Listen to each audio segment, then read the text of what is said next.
Assalamu alaikum wa rahmatullahi wa barakatuh. You're listening to Radio Ramadan Wolverhampton, 87.8 FM. My name is Yusuf Shafi, and this is Yusuf and Company. Alhamdulillah, it's another Saturday, and we are joined in the radio studio here with, mashallah, some excellent guests of ours. And listeners, today our program is all about Islamic schools. What we aim to do in this show is to be able to introduce you to the concept, be able to inform you of the examples of different Islamic schools that exist, how they were set up, what they do, and through that, inshallah, we will learn more about how these institutions are playing a vital role here in our communities across the UK. I'm joined by Brother Manzoor. Assalamu alaikum wa rahmatullah. Wa alaikum salam. How are you, brother? Alhamdulillah, how are you? Shukran. And how is your Ramadan going? It's going very quick.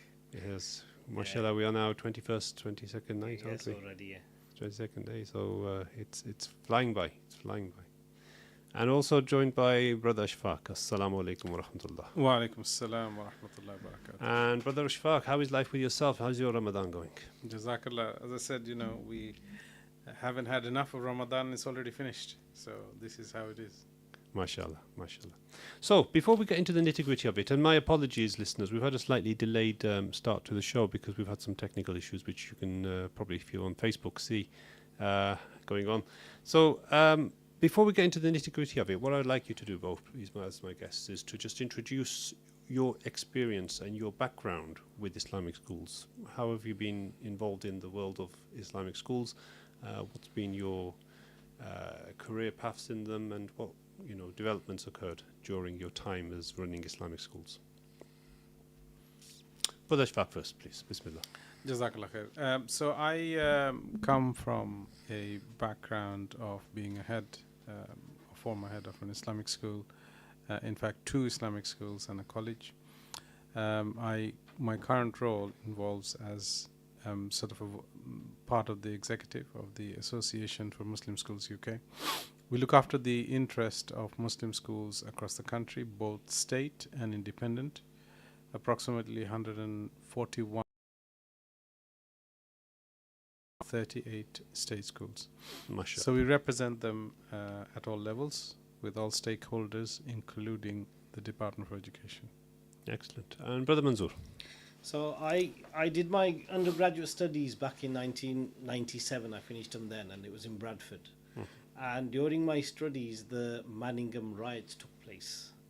And it was mainly children on the streets that were causing these riots. And another thing that happened at that time, there was a panorama program that came on TV called An Underclass in Parda. It was about Muslim children as the new underclass in this country in terms of educational achievement, high crime rates. So I then decided I want to go into teaching because of this. We set up a supplementary school in Bradford at the time, where children used to come. We used to give them education just to motivate them towards their studies. Then I went into state school teaching in Birmingham, taught there for about 17 years in a state school, worked my way all the way from a trainee teacher to a head teacher. And then for the last 10 years, I've worked with a school in Walsall, Abu Bakr Boys School, where I'm currently the head teacher. Mashallah. So what you've got here, mashallah, listeners, is 2 experts who have come from the world of education, have been in senior positions, in headships, and with the AMS, it's a national institute which is representing Muslim schools, and they have got the insight and the understanding. So inshallah, what we want to explore today is what are Islamic schools. And I want to start off with that question for both my guests here. How is an Islamic school different to a modern state school? What are the key nuances of an Islamic school? Brother Manzoor first. So one of the biggest differences is the ethos. It's an Islamic ethos where the expectation is that every child is a Muslim. Every child will, at a Zohr time, they will all pray. There'll be no barrier between them able to practice their faith in school. That's the biggest barrier. When I teach, the difference between teaching in a state school and Islamic school, that's the biggest thing that I found is a difference. Excellent. Brother Ashfaq, your take on that? So for me, an Islamic school is defined by many different variables. One of the variables is that is it state funded or is it independent? The second variable is that what kind of sort of parent base does it sort of serve? Because again, as you understand, there is differences of opinion within our community, and whichever school serves whichever sort of Muslim community, it takes a flavor of that as well. But in the bare-bone basics of it, an Islamic school, in my opinion, is a school which nurtures Islamic upbringing, and at the same time it also gives Islamic tarbiyah. So those two things, in my opinion, are essential for a school to call itself an Islamic school. And how does the curriculum change then? How is the curriculum different in an Islamic school as compared to a state school? So typically the day tends to be longer. So what would mean for a state school, they would have a series of subjects. You must have seen that the Secretary of State is talking about decreasing the number of subjects now at GCSEs to make them more focused. So for an Islamic school, it will be delivering the state sort of requirements, which is the GCSEs, SATs, or in some cases A-levels, but at the same time making sure that there's provision for Islamic learning on top. Now that varies from schools to schools. Typical sort of state-funded schools are about maximum 10%. When it comes to community schools or private schools, that could be very different. So it could be sometimes 40%, sometimes 50% of the time. Boarding schools, certainly it's about more than 50%. So in essence, what we're talking about is you've got a good mix between your Islamic tarbiyah and education and the state standard subjects. You're focusing on ensuring that children are obviously developing and achieving, but always keeping within the ethos of Islam for them. Yes. So there's nothing in the curriculum which would lead them away from or fundamental to being an Islamic school is the ability for nurturing the Islamic faith and the Islamic personality. So, Brother Manzoor, you from Abu Bakr School, where you're currently the head at the moment, how does your day work? Explain your day. What are the key positives of your day, which you think if those same children were in a state school, they wouldn't get? So our day starts off with the teaching of first 2-3 hours. Either children are learning tajweed, we're able to read the Quran with tajweed, and those who have completed the Quran with tajweed, they focus on hifz. And then the rest of the day, the national curriculum is the same as any state school, with the difference of we cover Arabic as a language. So all children from year 7 all the way to year 11, they cover Arabic as a language, and then they take that at GCSE level. MashaAllah. So then it's not just from the point of view of learning Quran, they're also learning spoken Arabic and written Arabic as well in order to do a GCSE in it, to get a qualification out of it. Yes. And talking of qualifications, are the students by the end of their educational career, when they get to GCSEs, is their attainment level the same or similar to what they would have done if they're in states? Or because they're spending all this time on their Islamic studies, do you find that they actually can't get as many GCSEs? So I'll speak for Abu Bakr. Last year, in terms of league tables, in terms of national performance, Abu Bakr was the highest non-selective school in the whole of the borough of Warsaw. And that's according to league tables. The results are very high. It's over 72-73% getting grade 5s or above in maths and English, and then concentrating on even the higher grades. Over 30% of children got grade 7 plus in all core subjects. Okay, so we're not compromising. In essence, that's what you're telling me. Each school is different, so it depends on, like brother said, it depends on the locality you're serving, depends on the school, depends on the staffing of that school, depend on the sort of budget the school's got. So each school is different. Abu Bakr at the moment is doing a lot better than many of the state schools.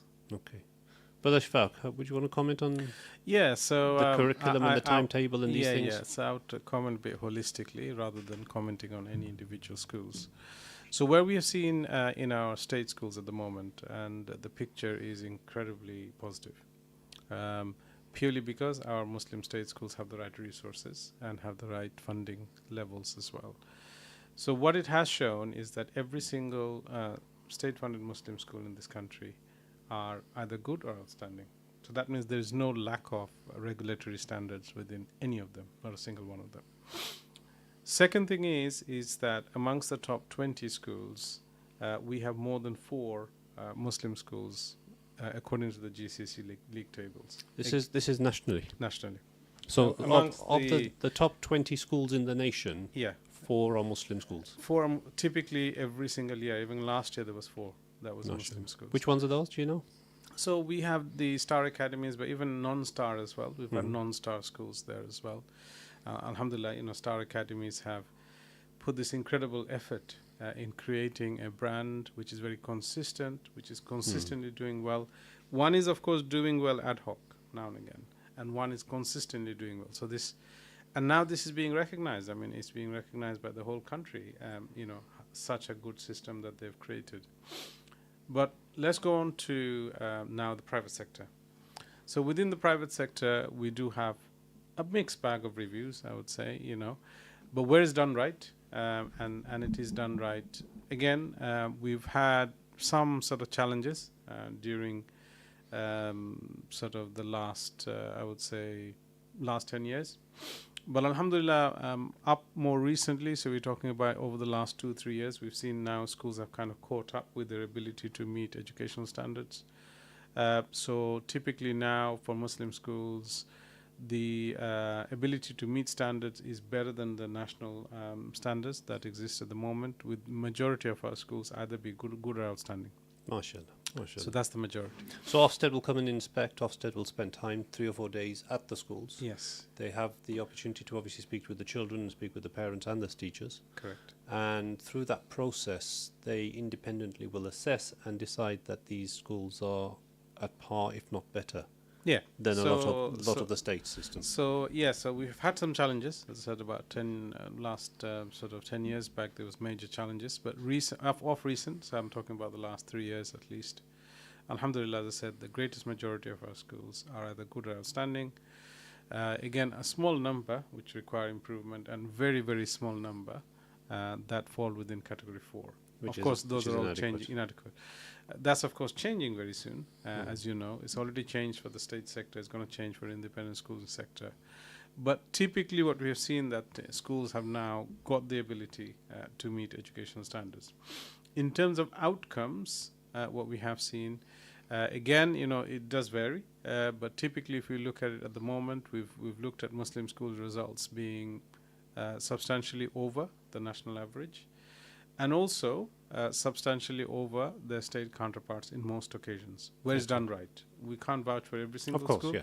It's a mixed bag from It's, that it's, point of it's view. a mixed bag, but where it's done right, it So- has now far exceeded, not just exceeded, far exceeded the local state schools. So the concept of the traditional Indian subcontinent madrasa, where the children all sitting on the floor and they're banging their heads against a book and they are repeating things again and again, and there is one teacher who is walking around with a big stick and shouting at everybody. That's not the concept of your Islamic schools.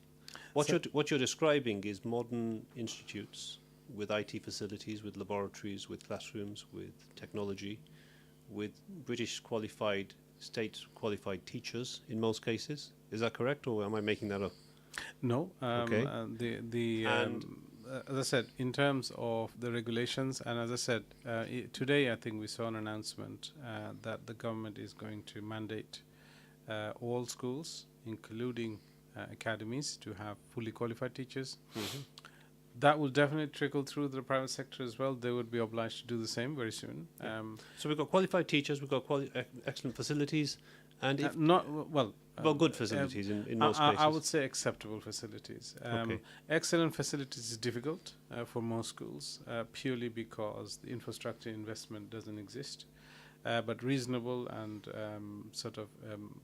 reasonable and necessary facilities, that's the word I would use. That's the majority of the schools have.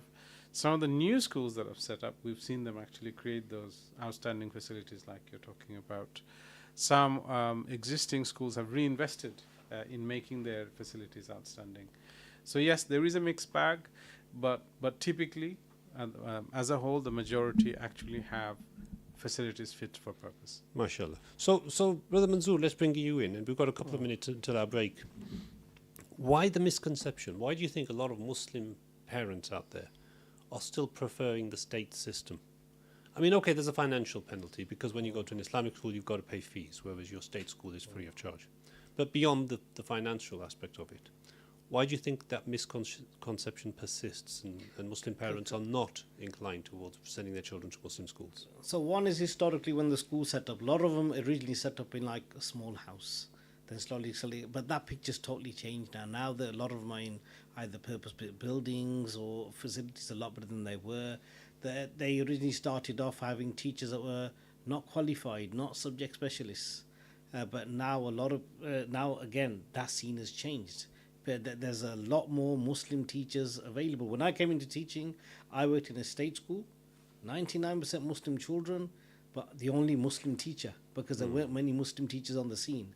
Now there's a lot more teachers that are on the scene, that are there, that are available, some willing to, some keen to work in an Islamic environment because they could do their own prayers, they could read on time, they could practice their deen as well as make a difference. So the scene has changed over the years because the supply of Muslim teachers is a lot more, there's a lot more availability, and then that's impacting on the quality of education in these schools. So you think slowly the tide is changing and people are actually now visiting these schools and seeing these schools and actually accepting that they are, as Brother Shafaq has mentioned, the quality of them is actually better than a lot of the state system? Yes, I think it's changing. Even just in the last 3-4 weeks, I've had a number of people who have parents who have visited our school. Their children have passed and been offered the 11 plus school that they applied for, the grammar schools, but they've chose the school the Islamic school where I am over them because of the environment, taking into account the facilities and the impact that our school will have on them. Excellent, good. MashaAllah. So we're coming up to the break, listeners. We've got about 30 seconds left for that. Inshallah, after the break, we'll continue with this discussion. And one of the things I will want to explore with my guests is the whole idea around safeguarding, the whole idea around resources, and then the careers prospects and the progression from students who leave Islamic schools. What do they go on to achieve, and what are examples of some of the students who have been through that system?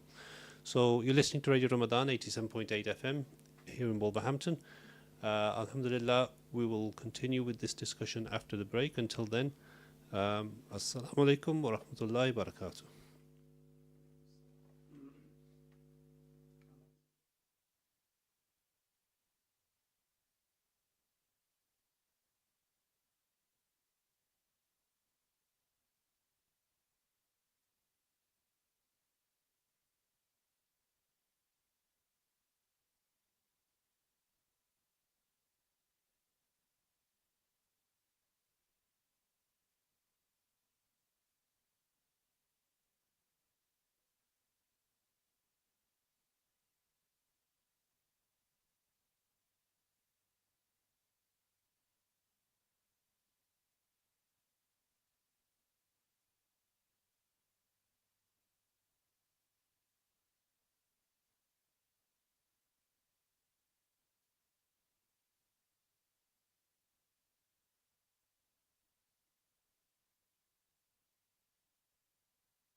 get back into this mode.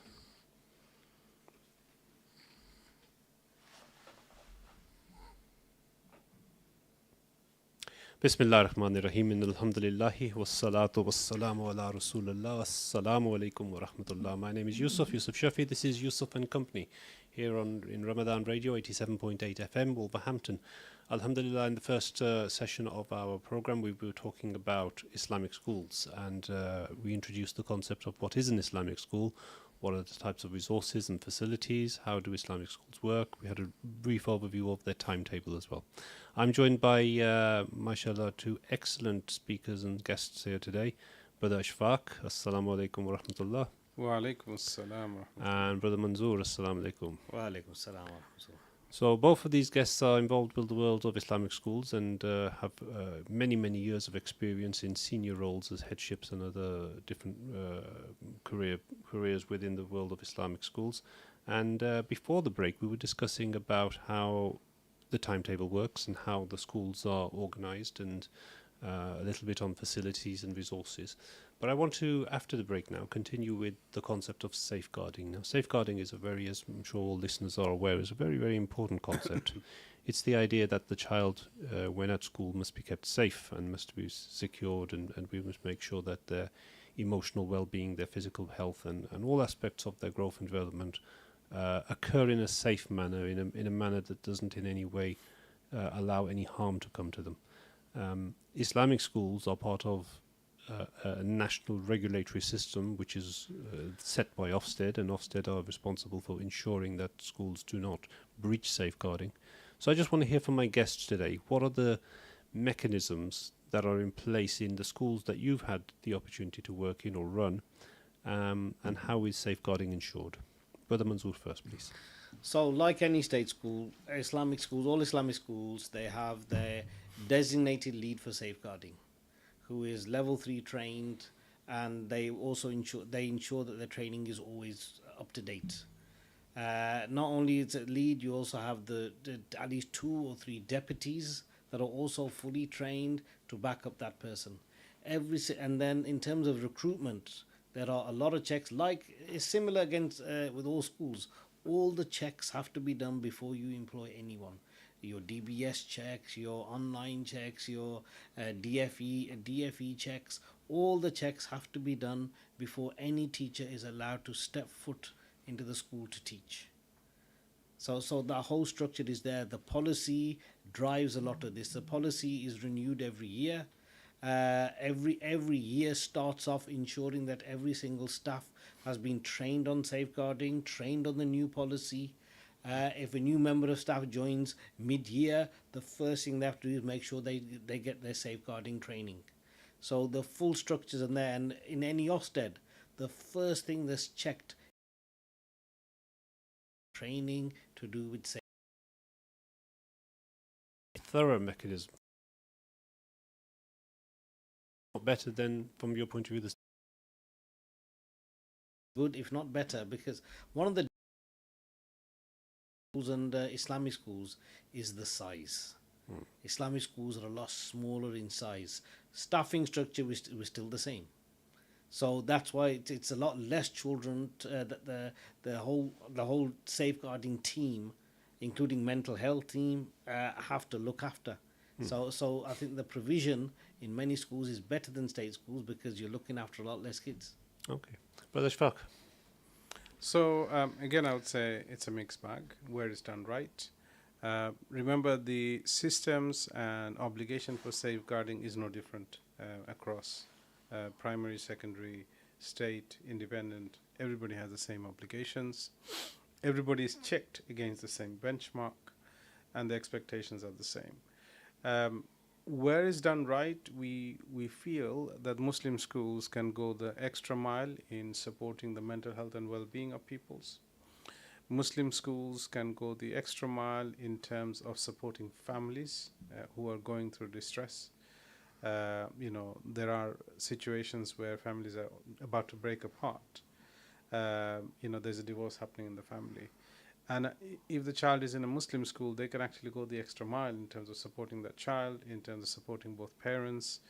in terms of making, that psychological and mental support that the child needs at that time, including reference to the deen, importance of sabr, importance of qadar, whatever's happened, and so on and so forth. So certainly I've seen where it's done right. It can go the extra mile. Obligations exactly the same for everybody, so there's no difference on that. And when there is a failure, of course, Ofsted is not shy about highlighting it. So if you read in the school's report, you'll find it anyway. Mashallah. I mean, safeguarding is one of those things, obviously, which parents worry about, because we've heard, unfortunately, from the Church of England and from the Catholic Church, a vast array of different complaints that people over the years had with clergy, especially, and so that crosses over, and people think, well, it's an Islamic school, will it have similar issues? From an equality point of view, we have female staff, or is it all just male? So the predominant number of staff in Muslim schools are female. The predominant leaders, or the number of leaders in Muslim schools, are female. So we've got more Muslim female heads Correct. than we have got male heads, and so the Right. AMS is able to obviously We've quantify that, because you've got all the... we've got some general data about it.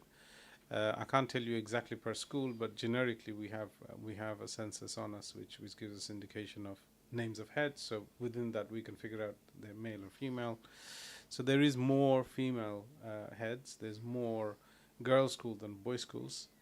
So overall, it's not just gender balance. It's actually, alhamdulillah, gender heavy towards females and sisters. So mashallah, from that point of view, it's not as all male staff or all female staff. There's a good mix. Hardly so. Hardly so. So the culture is one, obviously, where we want our children to be progressing and achieving and making good progress with their qualifications. That's important. But as well as qualifications, we want enrichment. We want fun. It's important that school be a time of their life where they can actually build memories. And those memories, they stick with them forever. What do you think is done in Islamic schools, or is what's done at your school, Brother Manzoor, for example, from the point of view of enriching the quality of their education and enriching their time when they're with you there? So our focus has been a lot on the extended curriculum, like you're saying. So outside the classroom, in the classroom, we've got the teachers, we've got the schemes of work, we've got interventions going on, children achieving.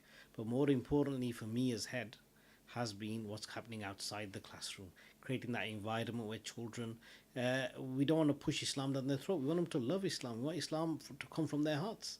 So in our school, we have like annual 2-3 times like Eid barbecues, Muslim New Year. We have a big celebration, Muslim New Year. And we also realize that our children need to learn about the world outside. They need to learn how to mix with different cultures. That's one of the worries many parents have. If I send my child to an Islamic school, he's only mixing with Muslim children, they won't have the confidence or the ability to mix with children that are outside. That's why we twin. We're twinning with another church school. We're twinning with other state schools in Warsaw. Our children visit them. They visit us. So our children get this confidence of mixing and speaking to people and respecting people that are different faith to them, different background to them. And then we're introducing residentials where children go, they learn team building skills, leadership skills, where they have got confidence. Mashallah, mashallah. So the enrichment is in place. We're there having trips, we're having activities for them. We're trying to get them more in tune with the idea that we live in a country and a world, and for that matter, where there is diversity. And we need to appreciate that diversity. We need to be aware of different faiths and different countries and different populations and languages and all sorts of things. So from that point of view, the emphasis isn't just on creating a Pakistani culture or a South Asian culture. It is a lot more cosmopolitan, and it is a lot more directed towards ensuring that the children are more well-rounded from their time at the us Sky Speak. The listener will. There's got to be some disadvantages. There's got to be some aspect of the Islamic school, which, from even your point of view, you think, you know what, the state is better in this. Can you provide some examples of that? Well, the honest truth is, as I said, those days of saying the state is better at this is gone. I very happily say so. Because alhamdulillah, our schools in the state sector do not underperform their state counterparts in any measure whatsoever. Be it student achievement, be it student presence, at various sort of corporate decision-making settings, student participation in after-school activities, competitions, debating, wherever you go. You actually see them succeed. So those days of saying actually state school can do this and a Muslim school can't do this doesn't exist. Yes, there is a disparity between state-funded schools and private Muslim schools, but what tends to happen where we've got proactive leadership, they actually compensate those by working very closely with various agencies. So where their school alone will not have funding for a certain, let's pick an example, a debating club, right? So we also chip in as a national organization. Last month we had the National Careers Day for Muslim schools, and it was held in Birmingham. In fact, it was held in Green Lane in Small Heath. So what we did is, where the schools do not have enough provisions to do all those things, we are stepping in. So we brought in a diverse set of employers for them to have that ability to talk to the likes of, the big accountancy firms, big law firms, people who came from Big Four, the ability to interact with big tech companies. So we filled in that gap. And indeed, where we've got proactive school leadership within our private schools, they're going out there and engaging those agencies and organizations to make sure that where they're lacking in terms of funding or got the inability to do certain things, even sports. There are certain Muslim schools which are quite small, do not have their own sporting facilities. Where there's proactive leadership, what they are doing is that they're going to their local sports center, local swimming pool, local athletics track, and places like those, booking those for those enriched experiences to happen. So I think it's more about the willingness of school leadership rather than saying this doesn't happen in a Muslim school, this happens only in a state school. I really can't think of anything like that. Okay, that's excellent. Brother Manzoor. So again, I think the biggest difference, like brother said, is the funding. That the government's got a lot more money. They're probably buildings are £1 million buildings they've got. That's the biggest difference. But in terms of the experiences the children get and what we can give them is on par, if not better, in Islamic schools. The case has changed over the years. The leadership, the thinking of school leaders has changed. Guidance from AMS and others. It's there. So the school scene has changed a lot, the Muslim school scene. Now, from my experience of coming from the education sector as well, I'm aware that the state system, to a large extent, is broken, and especially from the aspect of behavior. There are many, many state schools who you can't deliver a 1 hour class. You will end up, in an hour's time, you'll end up only probably teaching for about 10 or 15 minutes. The rest of the time is classroom management. You're having to tell a certain student to sit down, you're having to tell a certain group of students to put their phones away. You've got some disruption going on, you've got some arguments between students occurring, and the teacher is preoccupied with that as opposed to delivery, with just making sure that I've got these objectives for my lesson, I've got to get these objectives across, I've got to get the students to work on them and then assess them and make sure they've achieved those objectives. That isn't possible. How is behaviour in your school? What's going on, for example, in Abu Bakr or generally across the spectrum of the Islamic schools? And how is behaviour different? So in our recent inspection, when Ofsted commented on behaviour, they used the word impeccable. They said the behaviour in this school is impeccable. And the students are proud. It's because when we do Islamic assemblies, we regularly talk to children. We tell them each hour, Prophet said 1 hour of learning is better than 70 years of nafil prayer. Every lesson the child goes into, they start with a dua. At the end, they finish with a dua. So that lesson, that 1 hour is full learning. Yes, in state school, 1 hour of lesson, you end up teaching about 10-15 minutes. Most of it is about behavior management, getting the kids to just sit in their seats. But the situation in Islamic schools is different. I've got a lot of teachers, even at Abu Bakr. Some aren't Muslim. They're deputy heads from state schools, they're heads of departments from state schools, but they've given that up. They said, look, all we want to do is teach.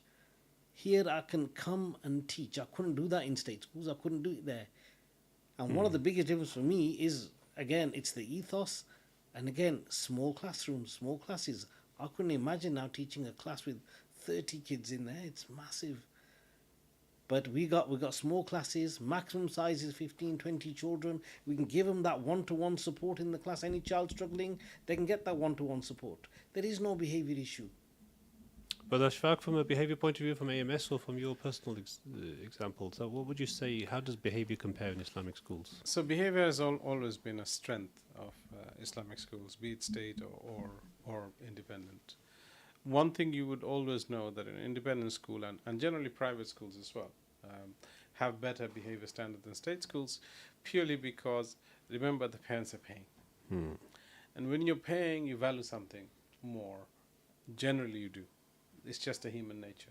Sometimes someone gives you something for free, you will not have that. So when parents pay fees, they are naturally more engaged. The students also know that their parents are paying for them. They also, in most cases, have that affinity and connection. Behavior in our schools has been the strength of Muslim schools, and indeed most faith schools as well. Not just Muslim, we see also strength of, for example, Catholic schools. If we go, they have better behavior standards. So in terms of looking at cross-sector, I think that's a significant strength that we can identify. And certainly, the Islamic teaching, the Quranic teaching, the Nasiha, the assemblies, and also sense of belonging. Because one of the problems in many of the state schools is the values and missions are created by the heads, or by a group of teachers, or by the academy trust, which is, it's not something that everybody buys to. It's not everybody can reference to. But in an Islamic school, there's an Islamic ethos. There is a prophetic tradition. There is the ways of the Sahaba. There is ability to reference back to a hadith. So there is a clear single reference point for all of them. And that certainly helps. MashaAllah. So what we're saying is the culture exists for people to behave well, for children to behave well, and for students and teachers to have that respect. And we know in the state system that's broken. Unfortunately, we have a situation where I've inspected schools in the past. I've never had the pleasure of teaching in a school, but I have inspected schools, and I've been in there, and you've literally got students who are shouting at teachers and telling them off, and all sorts of abusive languages going on. So it's unfortunate. As I said, I am involved loosely with the Behavior Hub, which is actually looking at working with schools with struggling behavior. And one of the significant challenges that we see all the time is with schools where there is no positive relationship between the school and the parents. So what you would see is that the parents is acting against the school. Whatever message the state school is trying to convey, the parents are giving the exact opposite message to their children. And what that means, if the school is trying to gear them up towards careers and achievement, and they go home, the parents are giving them the exact opposite message. The school is trying to emphasize rule keeping and adhering to rules and systems, and the parents are doing the exact opposite. So this is where we're blessed, right? So the school and the parents both have the same mission. In fact, the school, the parents, the masjid, the community have the same mission. So having that same mission makes it really something that gives us that achievement. And in the state, as I said, yes, with many exceptions, but as a whole, unfortunately, it is an incredible challenge. And attendance, not just behavior. Of course. And that's what the government is trying to crack down heavily on attendance. Make sure that people are on time and punctual and attending as well. Now, what we're finding is a lot of parents, because they are so disenfranchised or disaffected, I suppose, with the state system, are now having to supplement that with private tuition. So whilst they may be saving money on the tuition fees, what they're doing then is they're putting that money into private tutors and tuition agencies. Now, Brother Manzoor, I know you can talk to that a little bit. To what extent do you think, if our children are going to a state school, is it important for them to have that supplementary tuition as well? Like I said, a lot of state schools, one of the biggest issues for me is size. And a lot of children were underachieving, was not performing, they just missed. They don't get noticed because a lot of schools concentrate on getting that percentage, getting this, and more important than achieving, it's their own target. Target is the most important thing. Yeah, the achievement For example, if a child is not getting what they could get, but as long as school's getting its percentages, they're fine with it. They'll be neglected. They'll be neglected. They won't get the individual support. Each child is different.